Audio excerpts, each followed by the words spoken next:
బులెటిన్లో breaking news చూస్తున్నాం. ప్రభుత్వ విపులతో సీఎం రేవంత్ రెడ్డి ఇవాళ కీలక భేటీ నిర్వహించబోతున్నారు. సాయంత్రం 6 గంటలకు మర్రి చెన్నారెడ్డి మానవ వనరుల భవనంలో ఈ సమీక్ష జరగబోతుంది. ఇందులో ముఖ్యంగా ప్రభుత్వంపై ప్రతిపక్షాలు చేస్తున్న ఆరోపణలపై చర్చించబోతున్నట్టుగా తెలుస్తోంది. ప్రతిపక్షాల ఆరోపణలను తిప్పికొట్టేలా విప్లకు సీఎం రేవంత్ దిశానిర్దేశం చేయబోతున్నారు. ఇప్పటికే ధాన్యం కొనుగోళ్ల విషయంలో ప్రభుత్వంపై ప్రతిపక్షాలు ఘాటుగా స్పందిస్తున్నాయి. ఇక ఈ విషయంపై కూడా చర్చ జరిగే ఛాన్స్ ఉందని సమాచారం.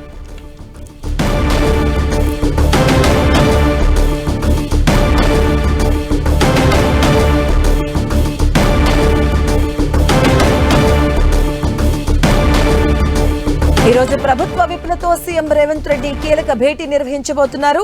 దీనికి సంబంధించిన పూర్తి అప్డేట్స్ మా కరెస్పాండెంట్ చారి అందిస్తారు. చారి, మాధవి, ఈరోజు సాయంత్రం 6 గంటలకు ఎంసీఆర్ హెచ్ఆర్డీలో కీలక సమావేశాన్ని నిర్వహిస్తున్నారు ముఖ్యమంత్రి రేవంత్ రెడ్డి. ఇటు చీఫ్ విప్పులతో ఈ సమావేశాన్ని నిర్వహిస్తున్నారు.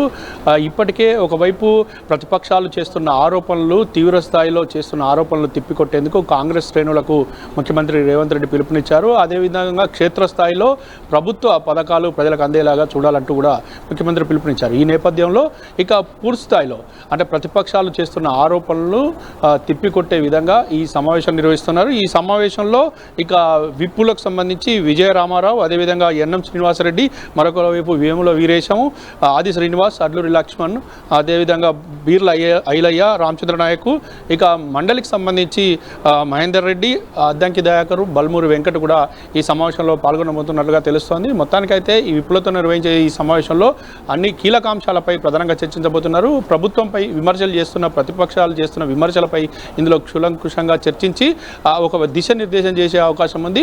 ఆ విమర్శలను ఏ విధంగా తిప్పికొట్టాలి, ప్రభుత్వంపై వాళ్ళు చేస్తున్న విమర్శలు ఏంటి అనే అంశాలపై చర్చించబోతున్నారు. ఇప్పటికే ధాన్యం కొనుగోలు, అదేవిధంగా ఫ్యూచర్ సిటీ, మూసీ డెవలప్మెంటు, ఇంకా పెన్షన్లు, ఇతర అంశాలపైన ప్రధానంగా చర్చించబోతున్నారు. ఈ అంశాలపైన చర్చించి ఏ విధంగా ప్రతిపక్షాలు చేస్తున్న ఆరోపణలు తిప్పికొట్టాలి, వాటిని ఏ విధంగా ఎదుర్కొనాలనే విషయాలపైన కూడా ముఖ్యమంత్రి ఇటు విప్పులకు దిశానిర్దేశం చేసే అవకాశం ఉంది. ఈ సందర్భంగా పార్టీ కానీ ప్రభుత్వం చేపడుతున్న కార్యక్రమాలను ప్రజలకు క్షేత్రస్థాయిలో తీసుకెళ్లే విధంగా కూడా ఒకవైపు ప్రచారం నిర్వహించుకోవాలి. ఎక్కడికక్కడ కూడా ఏదైతే అర్హులైన వారికి పథకాలు కూడా వాళ్ళకి చేరేలాగా చూడాలంటూ కూడా ముఖ్యమంత్రి అటు విప్పులకు ఆదేశించే అవకాశం ఉంది.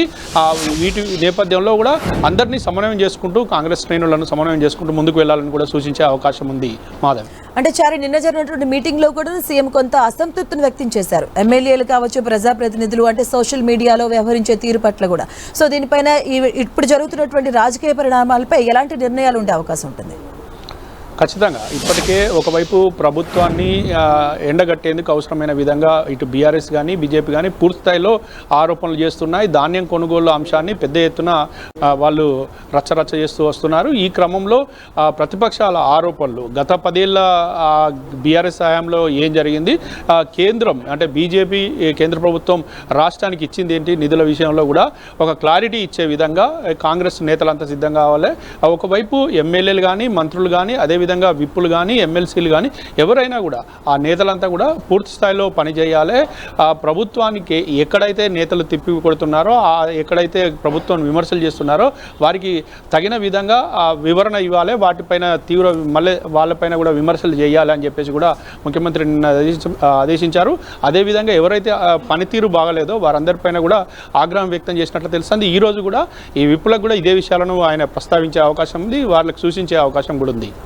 సరే, అంటే నిన్న సీఎం మాట్లాడినప్పుడు కూడా 10 రోజులకోసారి నేను కార్యకర్తలతో మీటింగ్లు ఏర్పాటు చేస్తాను, అలాగే ప్రజాప్రతినిధులు కూడా ఎప్పుడూ అందుబాటులో ఉండాలి. సో ఈ నేపథ్యంలో ఎలాంటి కార్యక్రమాలతో ముందుకు వచ్చే అవకాశం ఉంటుంది ప్రభుత్వం? ఖచ్చితంగా ప్రభుత్వము అనేక సంక్షేమ కార్యక్రమాలను చేపడుతుంది. ప్రభుత్వం ఇచ్చిన హామీల్లో దాదాపు అన్ని హామీలను కూడా అమలు చేస్తూ వస్తుందని చెప్పేసి ఇప్పటికే ముఖ్యమంత్రి బాహటంగా చెప్తున్నారు. గత ప్రభుత్వం ఏదైతే అవినీతి చేసిందో, అక్రమాలు చేసిందో, అవకతవకలకు పాల్పడిందో వాటన్నిటిని క్షేత్రస్థాయిలో ప్రజలకు తీసుకెళ్లడంలో ఇటు కాంగ్రెస్ నేతలు ఎక్కడ కూడా వైఫల్యం చెందొద్దు, స్పష్టంగా ప్రజలకు అర్థమయ్యేలాగా గత ప్రభుత్వ తప్పిదాలను ఎత్తి చూపుతూ ఈ ప్రజాప్రభుత్వం ఏం చేస్తుందో చెప్పాలంటూ కూడా ముఖ్యమంత్రి సూచిస్తున్నారు. దానికి అనుగుణంగానే ఇక తరచుగా అంటే ప్రతి 10 రోజులకు కానీ 15 రోజులకు ఒకసారి కానీ ఈ కాంగ్రెస్ ముఖ్య నేతలతో సమావేశం కావడం, అవసరమైతే కార్యకర్తలతో సమావేశం అవ్వడానికి కూడా తాను సిద్ధంగా ఉన్నానంటూ కూడా ముఖ్యమంత్రి నిన్న స్పష్టం చేశారు. Madhav, thank you Chari.